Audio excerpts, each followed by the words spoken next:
Hello everyone, welcome to my channel 24/7 English. This video is for 11th class students. इस video में हम snapshots book का second chapter the address discuss करने जा रहे हैं which is written by मार्गा मिंको. Now this story is basically about the short story of a mother and her daughter during the war time. अब वो जहाँ रह रहे हैं वहाँ वॉर का टाइम है. वॉर इन द सेंस कि आप ये कह सकते हैं they are living in the LOC area, line of control जिसको कहते हैं. ऐसा जगह है, ऐसी विलेज है जो बिल्कुल लाइन पर है, बॉर्डर पर है और उस टाइम पर वॉर स्टार्ट होने वाली है. सो उस सिचुएशन में what they are doing, what they are planning to shift to other place और टू शिफ्ट देयर बिलोंगिंग्स, तो उस सब से रिलेटेड ये स्टोरी है. And now let's discuss the theme. The theme is the story revolves around the theme of crisis that the people encounter in their lives. Crisis means कोई भी आप ये कह सकते हैं कि बुरा होना या कोई ऐसी सिचुएशन आ जाना जिसमें आप घबरा जाएं, समझ ना आए कि क्या करना है, those kind of crisis. अब वो कहते हैं कोई भी ऐसी क्राइसिस जो लोग एनकाउंटर करते हैं, फेस करते हैं, किस टाइम, ड्यूरिंग वॉर. ऐसे लोग जो LOC पे रह रहे हैं या बिल्कुल ऐसे एरिया पे रह रहे हैं जहाँ ऑलमोस्ट वार होती ही रहती हैं, जहां पर किसी ना किसी कंट्री का के अटैक्स होते ही रहते हैं, तो वो लोग किस तरह की situation day to day life में फेस करते हैं वो. Now war brings destruction, pain and loss of lives. It's obvious war कभी भी किसी के लिए अच्छी नहीं होती है. इट ब्रिंग्स डिस्ट्रक्शन, डिस्ट्रक्शन मतलब सब कुछ खत्म कर देना. Pain and loss of lives which impact humans in various ways. Impact means जो उनका उसके ऊपर असर होता है. What they do on human ways, human lifes, उनके ह्यूमंस के ऊपर वो कैसे इफेक्ट करती हैं, क्या उनका असर होता है, वो सब चीजें दिखाई हैं. This story speaks about the narrator and her mother's life, how they are disrupted due to war. अब क्या बताते हैं कि ड्यू टू वॉर, जैसे मैंने आपको भी पहले बताया कि वॉर की वजह से कैसे उनकी लाइफ डिस्ट्रप्टेड मतलब डिस्ट्रक्शन होने वाला है या उनकी लाइफ डिस्टर्ब हो गई है, वो सब इसमें बताया है. और किसकी, narrator, who is the narrator, Marga Minco, and her mother's life. So अब इन दोनों के रिलेशन को इसमें दिखाया है. And what the other things has been shown, let's discuss in this lesson. So without further ado, let's start. This short story is a poignant account of a daughter who goes in search of her mother's belongings after the war in Holland. Now the story has been set in Holland. तो Holland की story है और वो बता रहे हैं कि Holland में वॉर होने वाली है और उससे पहले उसकी जो मदर है, poignant account means a pathetic situation में जो वहां से मूव कर रहे हैं और वो जा रहे हैं वहां से, तो उसकी डॉटर जो है in search of her mother's belongings, मतलब अपने मदर का जो सारा सामान है उसकी सर्च में वो आती है. When she finds them, the objects evoke memories of her earlier life. However, she decides to leave them all behind and resolves to move on.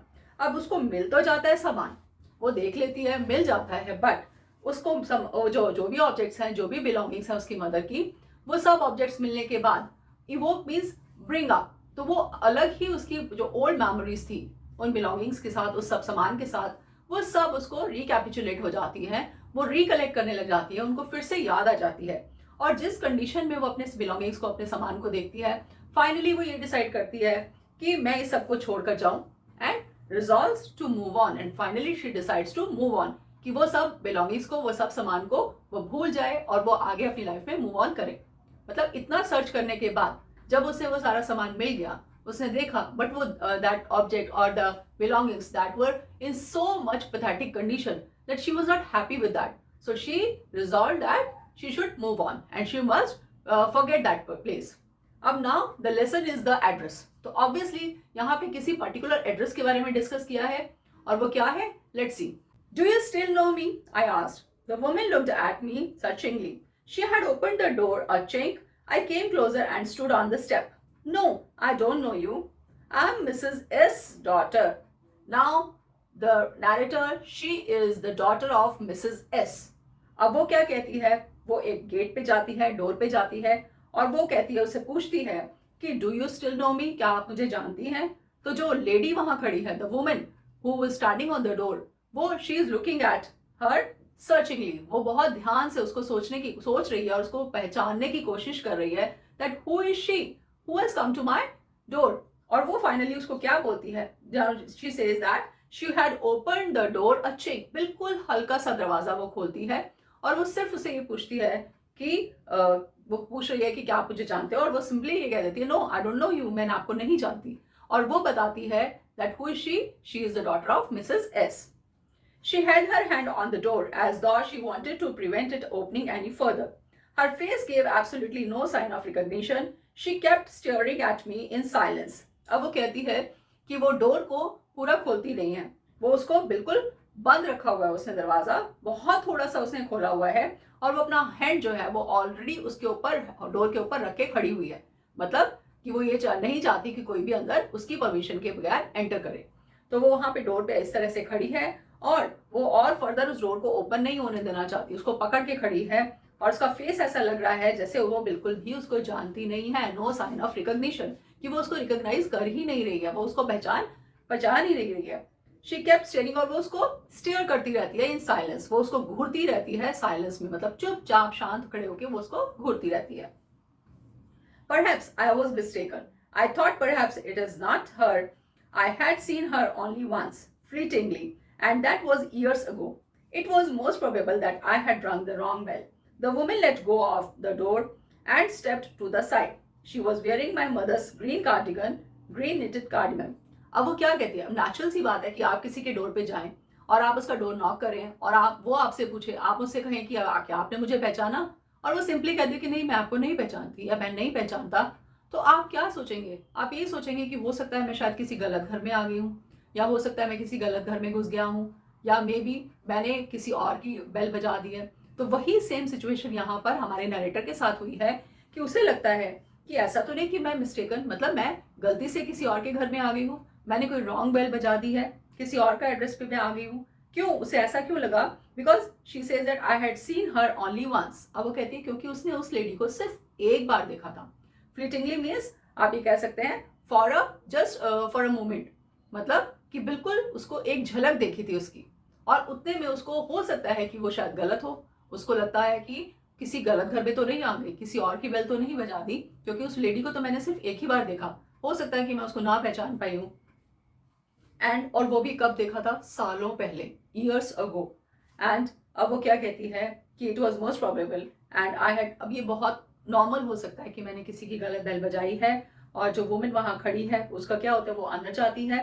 Now the women let go of the door and stepped to the side. अब वो थोड़ा सा दरवाजा जो है वो open करती है और साइड में खड़ी होती है। जब वो साइड में खड़ी होती है तब ये उसको अच्छे से नोटिस करती है और क्या देखती है, that she was wearing my mother's green knitted cardigan, कि उसने उसकी मदर का green knitted means hand woven, जो हाथ से बना हुआ है, वो कार्डिगन उसने पहना हुआ है।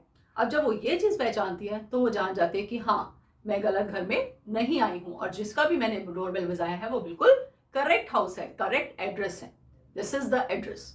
अब वो क्या पहचानती है? नेचुरल सी बात है कि आपके घर का कोई भी सामान होगा, आप उसको अच्छे से जानते हैं, पहचानते हैं, आपके क्लोथ्स हैं, आपकी क्लोथिंग हो गई, आपका फर्नीचर हो गया, या what ever belongings you have, आप सब चीज़ों को अच्छे से जानते हैं। इवन आप टच करके भी अगर आप अंधेरे में भी देखें तो टच करके भी आप बता सकते हैं कि ये चीज़ आपकी अपनी है या किसी और की है। तो वही वो कह रही है कि उसकी मदर का स्वेटर जब उसने देखा तो शी इंस्टेंटली रिकग्नाइज्ड, उसको instantly she remembered that yes this is the sweater knitted by my mother, और ग्रीन कलर का उसने कार्डिगन पहना हुआ था, स्वेटर पहना था। तो उसने वो देखते ही उसने पहचान लिया। The wooden buttons were rather pale from washing. She saw that I was looking at the cardigan and half hid herself again behind the door. But I knew now that I was right. अब जैसे ही वो देखती है तो उसने further क्या देखा कि जो स्वेटर्स पे, जो कार्डिगन पे वुडन बटन्स थे, वो बार बार वॉश होने से फेड हो चुके हैं, उनका कलर डल हो चुका है। तो अब जब उस लेडी ने ये चीज नोटिस करी कि ये मेरे कार्डिगन को, मेरे स्वेटर को स्टेयर कर रही है, घूर रही है, पहचान गई है, तो इसका मतलब कि ये मुझे पहचान गई है कि मैं वही लेडी हूं। तो अब वो फर्दर क्या कहती है, वो अपने आप को, शी हिड हरसेल्फ, अपने आप को दरवाजे के पीछे छुपा लेती है। एंड बट आई न्यू, अब लेकिन हमारी नैरेटर जो है वो बिल्कुल कंफर्म हो जाती है that she is on a right address. अब वो किसी गलत घर पे नहीं खड़ी है। Well, you knew my mother, I asked. Have you come back, said the woman. I thought that no one had come back, only मी.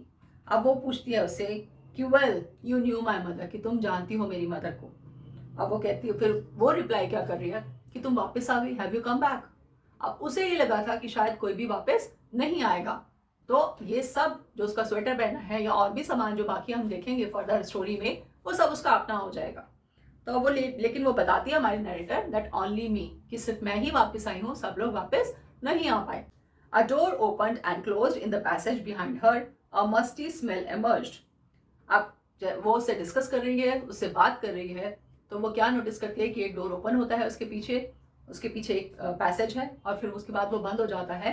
तो वहां से एक musty smell she is saying. Musty smell means आप ये कह सकते हैं जैसे सीलन आ जाती है, सीपेज हो जाती है, उसकी जो एक अजीब सी स्मेल होती है, वहां से वो उसके घर से वो आ रही है। I regret I cannot do anything for you. I have come here specially on the train. I wanted to talk to you for a moment. It is not convenient for me now, said the woman. I can't see you another time. अब वो क्या कहती है कि जब उसने बताया कि ओनली मी, कि मैं अकेली ही आई हूँ, तो वो कहती है कि I regret, I am so sorry, कि I can't do anything for you, मैं तुम्हारे लिए कुछ नहीं कर सकती। अब हमारी नरेटर बताती है उसे कि हैव कम बैक, मैं यहाँ पे बहुत दूर से स्पेशली ट्रेन में आई हूँ। अब नेचुरल सी बात है कि ट्रेन में आई है तो इसका मतलब वो एक लॉन्ग डिस्टेंस ट्रेवल करके आई है।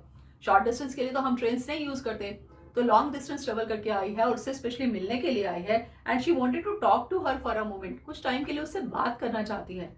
But this lady what she replied that it is not convenient for me now. अब वो सिंपली उसको ये कह देती है कि अभी ये मेरे लिए कन्वीनियंट नहीं है, it's not easy for me now, और you can say that I am not free now, मैं अभी तुमसे बात नहीं कर सकती। और ये कह के आई can't see you another time, कि अभी मैं तुमसे बात नहीं कर सकती, अनदर टाइम मतलब फिर कभी आना। अब वो ये कहना चाह रही है कि तुम ट्रेन से आई हो या जैसे भी आई हो, कितना भी डिस्टेंस ट्रेवल करके आई हो, दैट डजंट अफेक्ट मी, मुझे उससे कोई अफेक्ट नहीं करता, मुझे कोई फर्क नहीं पड़ता, लेकिन तुम किसी और दिन आना। Maybe she wanted to make some plans, कुछ और प्लानिंग करना चाहती हो, कुछ सोच रही हो, बट वो फिर उसको इस तरह से रिप्लाई कर देती है। She nodded and cautiously closed the door as though no one inside the house should be disturbed. वो nodded मतलब कि अपनी गर्दन हिला के मना करना, जैसे मैंने आपको पहले भी बताया है कि बिना कुछ बोले आप नेक मूवमेंट से या फेस की मूवमेंट से आप इशारा करके बताएं, that is nodded। And I cautiously closed, और बहुत ध्यान से, cautiously मीन्स बहुत ध्यान से, she closed the door, दरवाजा बंद कर देती है, as though no one, कि उसको ऐसा लगता है जैसे अंदर जो भी है वो डिस्टर्ब ना हो। जैसे हमारे घर में कोई होते हैं, सो रहे हैं या कुछ हैं, तो हम ये कोशिश करते हैं कि अगर कोई आया है, दरवाज़ा हमने डोर ओपन किया, तो हम बहुत धीरे से आवाज़ से धीरे से बोलकर बात को ख़त्म करके और बहुत कॉशियसली, बहुत ध्यान से दरवाज़ा बंद करते हैं कि शोर ना हो, जो भी हमारे घर में बच्चे हैं, बड़े हैं, वो सो रहे हैं तो उनको डिस्टर्बेंस ना हो। तो वो भी इसी तरह से करती है। I stood where I was on the step. The curtain in front of the bay window moved. Someone stared at me and would then have asked and that what I wanted. Oh, nothing. The woman would have said it was nothing. अब वो वहीं खड़ी रह जाती है step के ऊपर। Step means जैसे डोर के आगे स्टेप्स होती हैं, सीढ़ियाँ होती हैं, ऐसे वो वहाँ खड़ी है और वो वहीं खड़ी रह जाती है, क्योंकि उसको समझ ही नहीं आता that what should she do now, अब वो क्या करे, क्योंकि वो बिल्कुल एग्जैक्ट करेक्ट एड्रेस पे आई है, उसका एड्रेस बिल्कुल सही है, वो सही लेडी से बात कर रही है, बिल्कुल उसी लेडी से बात कर रही है जिससे वो मिलने आई है, बट सिंपली उसने सामने से मिलने से ही मना कर दिया। She denied that I can't meet you right now because it's not convenient for me, वो सिंपली ऐसा बोल के चली जाती है। और she is standing there, she is unable to understand what to do now, और वो वहीं खड़ी रह जाती है। बट वो क्या नोटिस करती है कि बे विंडो, वो सामने जो विंडो होती है वहां से कर्टन हटता है, कोई उसको देखता है और वो उसको स्टेयर कर रहा है, समवन स्टेयर्ड एट मी, कोई उसको स्टेयर कर रहा है, स्टेयर मीन्स लुकिंग कंटिन्यूअसली, घूरना, और वो देख रहा है और फिर बाद में अंदर जाके वो पूछता है व्हाट आई वांटेड, कि वो जो लेडी आई है बाहर वो क्या चाहती है, व्हाट शी वांटेड, और वो लेडी द अदर लेडी या नैरेटर के बारे में पूछता है कि वो क्या चाहती है, तो the other lady she replied nothing, nothing, कुछ नहीं चाहती वो, एंड ऐसा लेडी वो बोल देती है and simply it was nothing, कि कोई नहीं था, कोई कुछ नहीं चाहता, ऐसा बोल के वो अंदर क्लोज कर लेते हैं अपना curtain. I looked at the name plate again, Darling it said in black letters on white enamel and on the jamb a bit higher the number 46। अब वो वापस आती है और वो क्या देखती है, वो चेक करती है उनका नेम प्लेट, उनका नंबर प्लेट, जो एड्रेसेस के जहाँ पे एड्रेस लिखा होता है, हाउस के बाहर हमारा नंबर प्लेट लगा होता है, वो उसको चेक करती है। कि मैं एक बार रीचेक तो करूं क्या ये एड्रेस सही है जो मैं देख कर आई हूँ। और वो क्लियरली वहां देखती है it was Darling. Darling is the name of that lady. Mrs Darling ये लेडी है और जो हमारी नरेटर है वो मिसेस एस डॉटर है. सो अब हमारे पास यहाँ दो कैरेक्टर्स हुए, Mrs S daughter and Mrs Darling. और थर्ड कैरेक्टर है हमारा मिसेस एस जो उसकी मदर है और जिनके बारे में वो कह रही है कि वो अब नहीं है because she is saying that she is the only one who has come back. Now अब वो चेक करती है और क्या देखती है वहां पर कि ब्लैक लेटर्स में white enamel, enamel means paint, white paint के ऊपर ब्लैक लेटर्स में लिखा हुआ है क्लियरली डॉर्लिंग एंड उसके नीचे लिखा है नंबर 46. मतलब उसको लगा yes the address is correct. As I walked slowly back to the station, I thought about my mother, who had given me the address years ago. It had been in the first half of the war. I was home for a few days and it struck me immediately that something or the other about the rooms had changed. अब वो वापस train station पे आने के लिए वहां से निकल जाती है and she is on the way, वो रास्ते में है बिकॉज अब उसके पास और कोई she didn't have any other option. वहां खड़े होने का कोई फायदा नहीं था बिकॉज वो लेडी तो अंदर चली गई, मिसेस डॉर्लिंग तो अंदर चली गई और उन्होंने उससे मिलने से ही मना कर दिया. तो she decided that yes now I should go back, कि अब मुझे चले जाना चाहिए वापस रेलवे स्टेशन पे बिकॉज वो ट्रेन से आई है. तो वो स्टेशन पे जा रही थी तो और वो इन बिटवीन नेचुरली अब उसके माइंड में थॉट्स तो आएंगे ही, जितने भी वो ओल्ड थॉट्स हैं, जो ओल्ड मेमोरीज हैं, she is recollecting all of the memories. वो सब कुछ याद कर रही है कि कब उसकी मदर ने उसको एड्रेस बताया ईयर्स अगो, बहुत साल हो चुके हैं तब वो एड्रेस बताया था. और उस टाइम का वो टाइम क्या था, it had been in the और जो first half of the war means war चल रही थी लेकिन वो जिस जगह वहां रह रहे थे वहां तक अभी इतना सिचुएशन वर्स्ट नहीं हुई थी. But still they decided to move on to other place, कि उन्होंने डिसाइड किया कि वो किसी और जगह चले जाए, यहाँ बेटर होगा because war is going on. अब वो बताती है कि वो कुछ टाइम के लिए अपने घर में आई थी, मे बी वो किसी हॉस्टल में रह रही है, एजुकेशन पर्पज से कहीं बाहर है, तो कुछ टाइम के लिए वो अपने घर में आई है. और जब वो आई है तो वो क्या नोटिस करती है इमीडिएटली दैट समथिंग और द अदर, मतलब रूम के अंदर जो सामान है वो काफी कुछ चेंज हो गया है.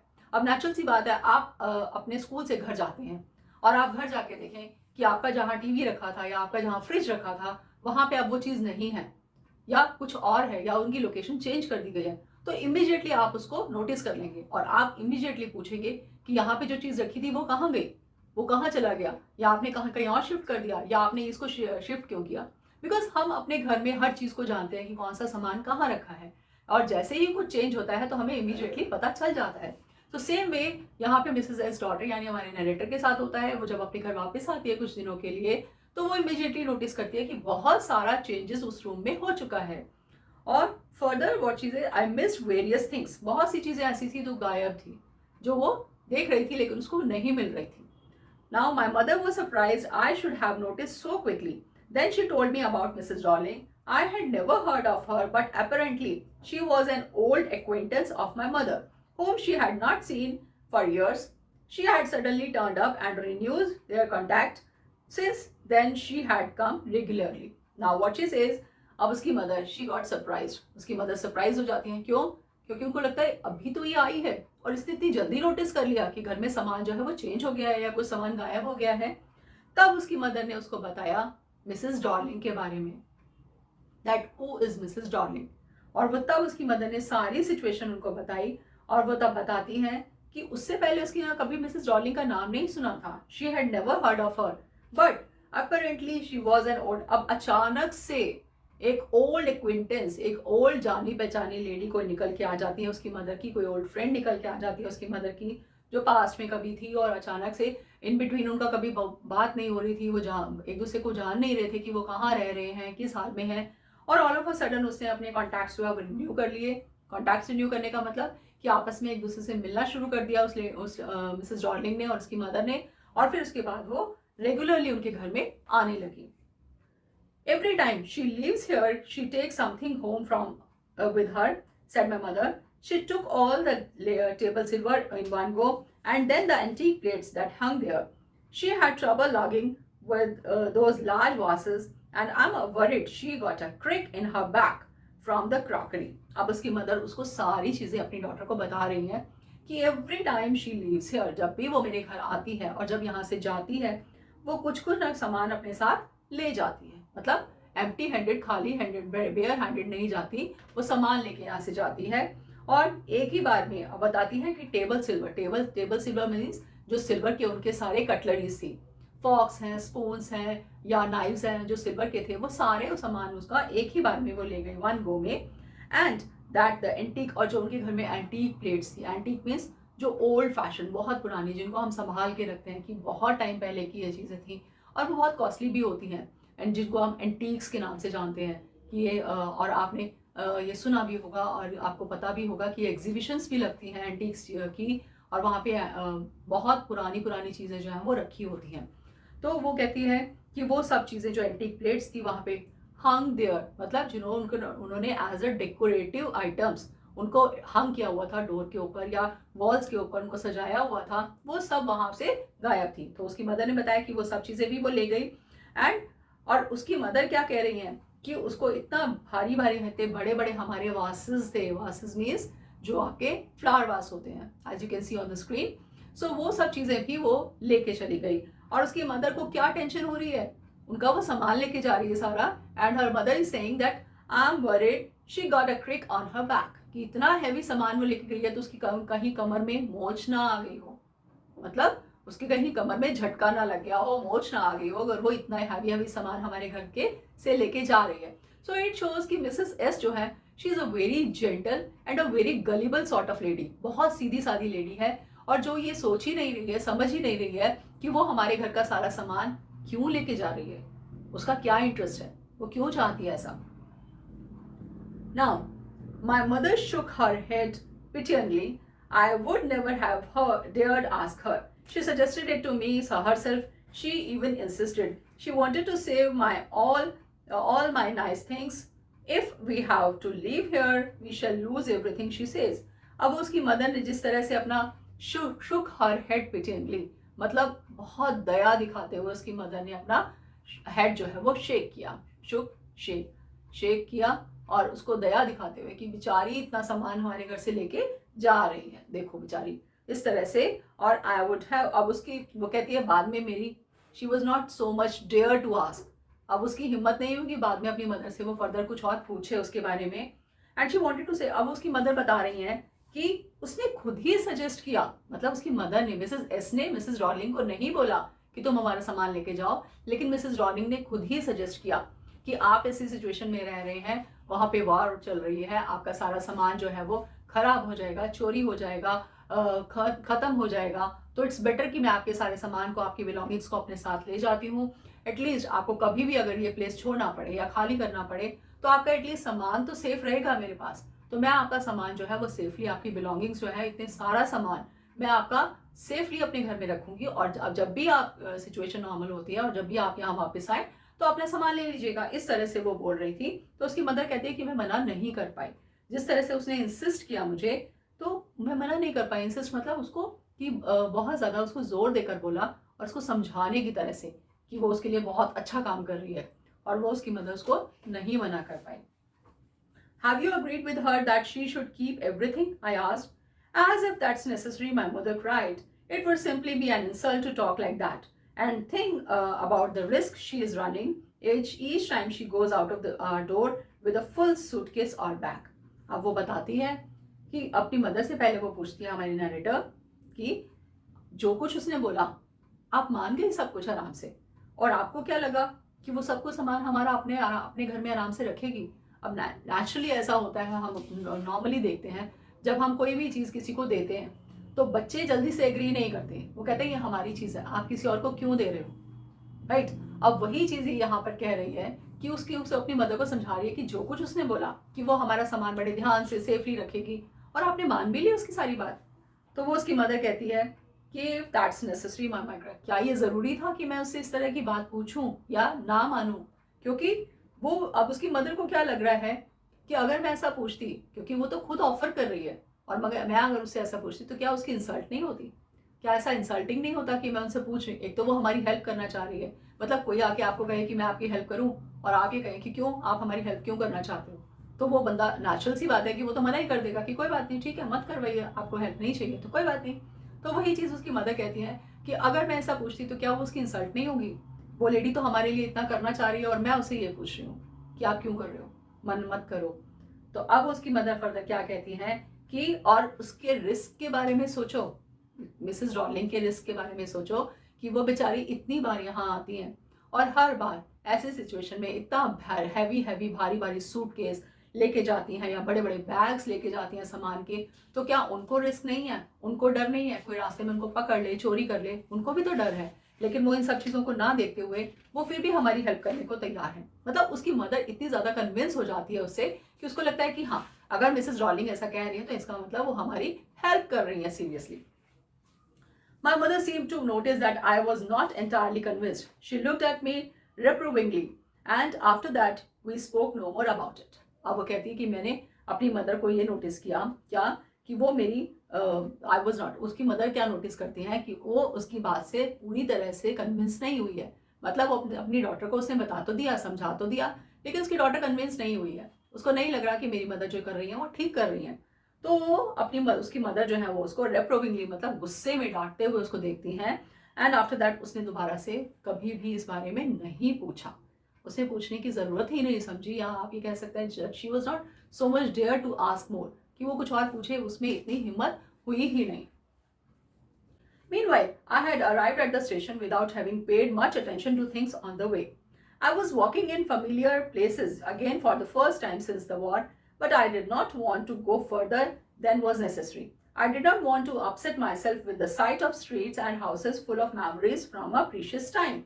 अब वो क्या कहती है, meanwhile, अब in between, अब वो जब जा रही थी वो स्टेशन तक, मतलब ये सब चीज़ें वो रास्ते में सोचती हुई आ रही है, उसकी ओल्ड मेमोरी सारी वो अब उसके माइंड में आ रही है, वो रिकलेक्ट करती हुई सब कुछ सोच रही है। और मीनवाइल तब तक वो स्टेशन पे पहुंच जाती है एंड विदाउट, और उसमें बाकी जब उसके माइंड में ये सब चीज़ें चल रही हैं, वो सब कुछ इतना सोचती आ रही है, तो नेचुरल सी बात है कि उसने आसपास या नियर अबाउट या जो भी कुछ रास्ते में था वो कहीं भी कुछ भी नोटिस नहीं किया, उसने कोई अटेंशन पे नहीं किया, कहीं भी कुछ नहीं देखा, और वो सिंपली अपने माइंड में बस ये सोचती हुई और वो स्टेशन तक पहुंच जाती है। एंड और वो जब वो फेमिलियर प्लेसेस, इतने फेमिलियर प्लेसेस, मतलब उसके सारे जाने पहचाने प्लेसेस थे, क्योंकि उसका पूरा तो चाइल्डहुड ही वहाँ निकला है, तो वो सब जानी पहचानी जगह थी, सब कुछ था उसके टाइम पे वहाँ पे, लेकिन उसने कुछ भी देखने की ज़रूरत नहीं समझी या कहीं और जाने की, did not want to go further then, और उसको लगा कि अब मुझे दोबारा से कहीं और नहीं जाना चाहिए, ज़रूरत ही नहीं है, दैट वॉज नेसेसरी, कि अब उसकी ज़रूरत लगता नहीं है कि उसको जाना चाहिए। I did not want to upset, और वो अपने आप को अपसेट नहीं करना चाहती थी, वो अपने आप को अपसेट मतलब कि अपने आप को उदास नहीं करना चाहती थी, अपने आप को वो आप ये कह सकते हैं कि सौरों में नहीं डालना चाहती थी, she didn't want to become sad, वो नहीं चाह रही थी कि वो बाकी सारी जगहों को, रास्तों को देखे, उनको फिर याद करे, अपना बचपन उसको याद आ जाए, अपनी मदर के साथ जो मेमोरीज हैं वो सब याद आ जाए, तो वो नहीं चाह रही थी ये सब कुछ सोचना, तो उसने सोचा ही नहीं उस बारे में, वो देखा भी नहीं कुछ भी, वो सिंपली अपने ही ख्यालों में खोई हुई और स्टेशन तक पहुंच गई। In the train back, I saw Mrs. Rowling in front of me again, as I had the first time I met her. It was the morning after the day my mother had told me about her.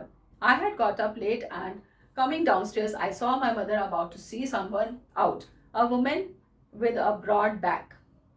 अब वो कहती है, वो पहुंच जाती है station पे, train में बैठी हुई है, बट उसको अपने सामने मिसेस रॉलिंग नजर आती है। नजर कैसे आती है? बिकॉज उसके माइंड में तो वही चल रहा था। एक्चुअली वो इतना सर्च करके, इतना सब कुछ याद करके, सोच कर, पता करके वो उस एड्रेस तक पहुंची, और अल्टीमेटली क्या, she was bare handed, she didn't get anything, उसको कुछ भी नहीं मिला, तो that was useless for her. तो अब वो ये बैठे सोच रही थी कि कब वो मिसेस रॉलिंग से मिली थी, कब उसने मिसेस रॉलिंग को देखा था, क्या टाइम हुआ था उस टाइम पे, कैसे क्या था, वो सभी बता रही है कि it was the morning time, जब वो फर्स्ट टाइम उसने देखा था वो मॉर्निंग का टाइम था, उसकी मदर जो है किसी से बात कर रही थी, कुछ बता रही थी, उसकी मदर ने उसको had told me about her, तो उसकी मदर ने उसके बारे में बताया था। और जब वो उठती है मॉर्निंग में, तो वो क्या देखती है, डाउनस्टेयर्स मतलब नीचे की तरफ, उसकी मदर किसी से, I saw my mother about to see someone out, कि कोई जा रहा है और उसकी मदर उसके पीछे से उसको देख रही है। और वो लेडी कौन थी? A woman with a broad back, मतलब उसका पीछे से वो काफी ब्रॉड थी और वो लेडी जा रही थी वहां से।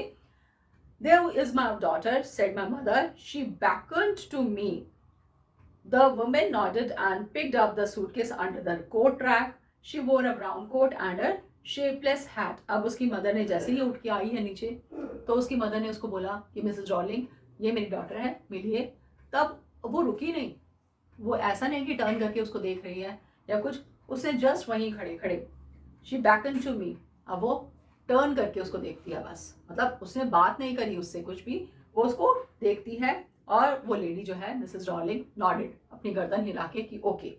और वो सूटकेस को उठाया, सूटकेस के ऊपर उसने कोट रैक, मतलब अपने हाथ में उसने कोट लिया हुआ था और उसके नीचे वो सूटकेस उठाती, जैसे आप ये कह सकते हैं जैसे छुपा के लेके जा रही है उसको, तो इस तरह से वो लेके जा रही थी। उसने ब्राउन कोट पहना हुआ था और एक शेपलेस हैट पहनी हुई थी। एक हैट थी शेपलेस, मतलब कोई शेप ऐसे नहीं एग्जैक्ट आप नहीं कह सकते कि ओवल शेप में थी या किसी और शेप में, ऐसी हैट पहनी हुई थी उसने। Does she live far away? I asked, seeing the difficulty she had going out of the house with a heavy case. In Marconi Street sat my mother, number 46. Remember that? तब उसने पूछा अपनी mother से कि क्या ये बहुत दूर रहती हैं? क्या does she live far away, क्या ये बहुत दूर रहती हैं? ये कैसे जाएंगी? इनको देख के लग रहा है कि इनको कितनी डिफिकल्टी हो रही होगी, कितनी प्रॉब्लम हो रही होगी इतना सब सामान उठाने में और यहाँ से इतना सब सामान लेके जाने में। तब उसकी मदर ने बताया कि she lives at Marconi street, this is the name of the place जहाँ वो रहती हैं। And further she told her number 46 and she says remember that, कि ये याद रखना number 46 Marconi street and she is Mrs Darling. तो तब उसकी मदर ने उसको बताया था और वही नंबर प्लेट उसने एग्जैक्ट उस घर के सामने देखी थी। तो ये सब उसकी मेमोरीज उसके माइंड में आ रही है कि किस तरह से उसकी मदर ने उसको बताया था, कैसे उसने सब कुछ रिकलेक्ट करके याद करा है, ये कैसे उसको सब कुछ ध्यान आया, ये सब वो सोच रही है। I had remembered it, but I had waited a long time to go there.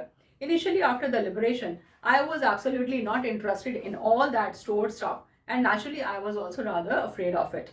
Afraid of being confronted with things that had belonged to a connection with no longer existed, which were hidden away in the cupboards and boxes and waiting in vain until they were put back in their place again, which had endured all those years because they were things. अब वो क्या कहती है कि वो I had remembered it, उसको याद था। क्यों याद था? क्योंकि उसका सामान था वहाँ पे और उसने इतने time, for long time she waited to go there, इतने सालों तक उसने वेट करी कि कभी तो नॉर्मल होगा, कभी तो सिचुएशन ऐसी होगी कि ठीक ठाक होगा सब कुछ, कि मैं वहाँ जाऊँगी और हो सकता है मेरा सामान भी वेट कर रहा हो जो घर में वापस आए और वहाँ आके रखा जाए। और इनिशियली आफ्टर लिबरेशन, लिबरेशन मतलब फ्रीडम, कि जब वॉर ख़त्म हो गई, फ्रीडम हो गई, सब कुछ वो सब नॉर्मल हो गया, उसके बाद भी वो शी वॉज नॉट इंटरेस्टेड, वो इंटरेस्टेड नहीं थी उस टाइम में। वो सब stored, now she is saying stored stuff. Stored stuff का मतलब कि जो भी सामान हम बंद करके रख देते हैं, तो उस सबको देखने में, जानने में नहीं इंटरेस्टेड थी। क्यों? क्योंकि naturally she was afraid of that. उसको डर था। किस चीज़ का डर था? कि उसकी मेमोरीज उसके साथ जुड़ी हैं। अब उसकी मदर भी नहीं है, तो वो सब चीज़ों को देखेगी तो उसको सब पुरानी बातें याद आ जाएंगी, और जब याद आ जाएंगी तो नेचुरली उसको दुख होगा, उसको बुरा लगेगा। तो वो नहीं चाह रही थी सब चीज़ें देखना, उनको कन्फ्रंट करना, कन्फ्रंट मतलब कि फेस टू फेस अपने सामने देखना उनको with things and had belonged to a connection that no longer existed। और अब उसको ऐसा लग रहा था कि अब उसके साथ उन चीज़ों का कोई कनेक्शन है ही नहीं जो पहले था, जो पहले एग्जिस्ट करता था, अब शायद कोई कनेक्शन है ही नहीं। विच वर हिडन अवे इन द, जो कहाँ छुपे रखे थे सामान, कोई कबर्ड्स में, कबर्ड्स मतलब ड्रॉर्स के अंदर रखा हुआ था, कोई बॉक्सेस के अंदर बंद रखा था, वो सारा सामान जो था उसके घर में। और उसको लगता है कि हो सकता है वो सारा सामान भी वेट कर रहा हो कि हम भी वापस उस जगह पे जाएं, but which had endured all those years because they were things. और उसने एंड्योर्ड मतलब कि वो बहुत ज़्यादा उसने अपने उस चीज़ को ये नहीं सोचा कि मैं जाके लेकर ही आऊँ, क्योंकि वो सारी सामान था, चीज़ें थी। अगर कोई ह्यूमन बीइंग होता तो वो शायद उसको जल्दी से लेकर आती अपने घर वापस, लेकिन ये तो सब सामान था। हम कहते हैं ना कि अगर सामान हमारा खो जाए, चोरी हो जाए या टूट जाए, कोई बात नहीं, दोबारा से बन जाएगा। तो वही चीज़ उसने सोची। But gradually everything became more normal now again. Bread was getting to be a lighter color. There was a bed you could sleep in unthreatened, a room with a view you were more used to glancing at each day. And one day I noticed I was curious about all the positions that must still be at that address. I wanted to see them, touch, remember. अब but gradually, धीरे धीरे सब कुछ normal होता जा रहा था। Bread was getting to be a lighter color. There was a bed you could sleep in unthreatening. अब वो क्या कहती है? Bread was getting to be a lighter color means the life was going towards normalcy slowly after the war. तो धीरे धीरे life जो है वो नॉर्मल होती जा रही थी वॉर के बाद। और अब उसका एक बेड था जहाँ पे वो अनथ्रेटन का मतलब बिना डरे हुए सो सकती थी आराम से। जैसे हम नेचुरल सी बात है, हम बेड पे जाते हैं तो बेड पे हम साउंड स्लीप चाहते हैं। साउंड स्लीप का मतलब कि बिना कुछ सोचे हुए, बिना कुछ डरे हुए हम आराम से शांत से, तभी हमारा ब्रेन जो है हमारा वो प्रॉपर रेस्ट करता है। लेकिन अब वो कहती है कि इस टाइम पे पहले सिचुएशन कैसी थी कि वो हमेशा डरते रहते थे कि कहीं ऐसा ना दोबारा से वॉर हो जाए, दोबारा कुछ हो जाए, तो इस तरह से। लेकिन अब क्या था कि अब सिचुएशन काफ़ी हद तक नॉर्मल हो गई थी और अब धीरे धीरे सब कुछ नॉर्मल होता जा रहा था। तो कहती कि वो अब आराम से चैन से सोने लगे थे। अ रूम विद अ व्यू, और एक रूम उसका जो था वो उसको लग रहा था use to glancing at each day, कि वो डेली अपने रूम को देखती थी, अपने रूम को देखती थी तो काफ़ी चीज़ों को याद भी करती थी। And one day I noticed, और एक दिन उसको ऐसा लगा, क्या लगा, दैट आई वॉज क्यूरियस, मतलब मेरे अंदर क्यूरोसिटी है। क्यूरोसिटी मतलब क्या, मेरे अंदर उत्सुकता हो गई है, मैं जानना चाहती हूँ क्या, about all the possessions that must still be at that address, कि मैं ये जानना चाहती हूँ। पोजेशंस मतलब those all belongings, those all are objects, वो सारा सामान जो है जो उस एड्रेस पे, जो मेरी मदर ने एड्रेस बताया था, क्या वो अभी भी वहाँ पर है या नहीं है। और I wanted to see them, touch, remember. मतलब वो ये नहीं कह रही कि वो सारा सामान अपने घर में लेकर आना चाह रही है, लेकिन वो कह रही है कि मैं एक बार उसको देखना चाहती थी, टच करना चाहती थी, और उन सब के साथ अपनी मेमोरीज को रिमेंबर करना चाहती थी। मैं सब कुछ सोचना चाहती थी, उसको फील करना चाहती थी, क्योंकि नेचुरल सी बात है, उसका अपना सामान है सारा। अब उसका घर बिल्कुल खाली हो चुका है, उसके घर में कुछ भी नहीं है, उसकी मदर भी नहीं है, तो एटलीस्ट अपने मदर का सामान जो है वो उसके पास होगा, तो उसकी मदर का एक कनेक्शन उसको फील होगा, उसको लगेगा कि हाँ मेरी मदर मेरे साथ हैं। तो वो ये चीज़ चाह रही थी। After my first visit in Wayne to Mrs. Darling house, I decided to try a second time. Now a girl of about 15 opened the door to me. I asked her if her mother was at home. No, she said, my mother's doing an errand. No matter, I said, I'll wait for her. अब क्या होता है, अब वो आ तो गई है train में, ट्रेन अभी चली नहीं है, वो ये सब बातें अपने माइंड में सोच रही है। अब ये हम लेसन पढ़ रहे हैं, लेकिन ये सब बातें तो क्विकली हमारे माइंड में आते हैं, विद इन सेकेंड्स, बहुत ज़्यादा टाइम नहीं लगता है इन सब चीज़ों को सोचने में। तो अभी ये सोच रही है, और उसे क्या लगता है कि जो फर्स्ट मीटिंग थी, फर्स्ट विजिट इन वेन, मतलब यूजलेस, कि वो फर्स्ट विजिट तो मेरी यूजलेस रही। लेकिन ऐसा तो नहीं कि अगर मेरी फर्स्ट विजिट यूजलेस रही तो मैं दोबारा से ना जाऊँ, एक बार फिर से ट्राई करना चाहिए। हम कहते हैं ना कि भाई try and try and try again. एक बार नहीं हुआ तो क्या हुआ, दोबारा होगा, थर्ड टाइम होगा, आप कोशिश करते रहिए। कहते कोशिश करने वालों की कभी हार नहीं होती। तो हमेशा we must try and try again, हमेशा करते रहना चाहिए until you get the success. तो वही चीज़ वो सोचती है कि उसने डिसाइड किया कि एक बार फिर से वो उस घर में जाएगी, सेकेंड टाइम फिर जाएगी और फिर जाके बात करेगी। लेट्स सी व्हाट हैपेंस, कुछ तो होगा। तो अब वो जाती है तो वहां पे एक गर्ल ऑफ अबाउट 15 ईयर्स, एक 15 ईयर्स की लड़की आके डोर ओपन करती है। And who is that girl, she is the daughter of Mrs Darling. अब वो डोर ओपन करती है। हमारी नरेटर कौन है, Mrs S daughter, Mrs S की डॉटर है। और यहाँ पे जो डोर ओपन कर रही है 15 ईयर्स की एक लड़की है, वो मिसेस डॉर्लिंग की डॉटर है, वो डोर ओपन करती है। And what she says, now first she asked her if her mother was at home. अब सबसे पहले तो वे पूछती है क्या तुम्हारी मदर घर पे है, तो what she says that no, simply कहती है नो।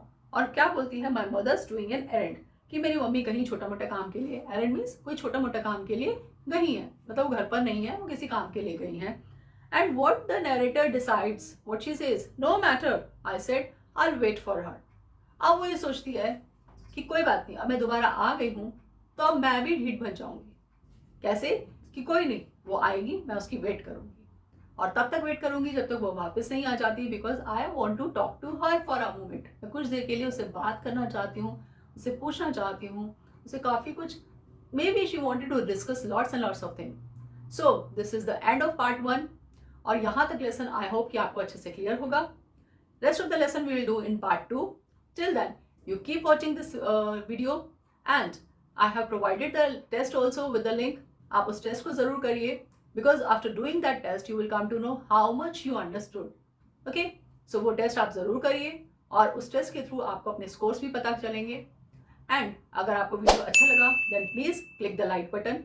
सब्सक्राइब नहीं किया अभी तक तो क्या वेट कर रहे हो, सब्सक्राइब करो, सब्सक्राइब करिए, और साथ में बेल आइकन को प्रेस करना भी मत भूलिए, बिकॉज उसी के थ्रू आपको मेरी लेटेस्ट वीडियोस सारी वो मिलेंगी। Thank you very much, thanks a lot for watching.